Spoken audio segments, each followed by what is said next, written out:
Nous allons continuer en ajoutant des fichiers à notre repository de tests nouvellement recréé. Pour le rappel, nous avons un seul fichier coucou.html qui est maintenant non suivi. Avant de l'ajouter et de continuer à commit, ajoutons un autre fichier.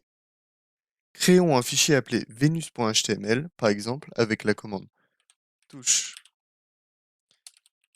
venus.html comme ceci, puis sur Entrée. Je vais juste mettre un texte ici pour l'instant. Une fois que vous avez mis du texte ici, sauvegardez puis fermez.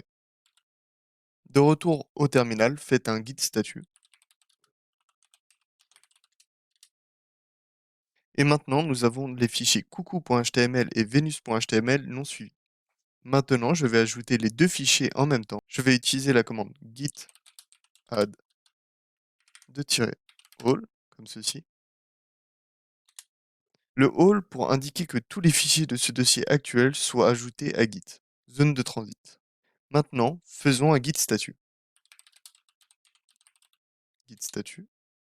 Nous pouvons voir que les deux fichiers ont été ajoutés à la zone d'activation de Git. Continuons en avant avec un commit. Cependant, cette fois, au lieu de spécifier le paramètre "-m" pour ajouter un message de validation en ligne directe sur l'invité de commande, je vais simplement dire git commit. Donc git commit comme ceci. Cela fera que l'éditeur principal configuré avec Git sera utilisé. Pour le message de validation, appuyez sur Entrée.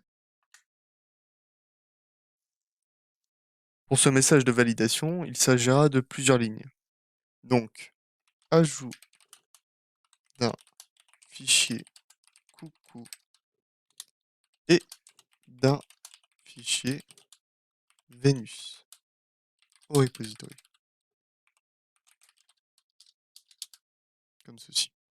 Utilisez simplement la fonction sauvegarder de votre éditeur de texte avec par exemple CTRL-S et CTRL-W pour fermer l'éditeur. Ensuite, Git utilise ce que vous avez tapé dans votre éditeur de texte comme message de validation.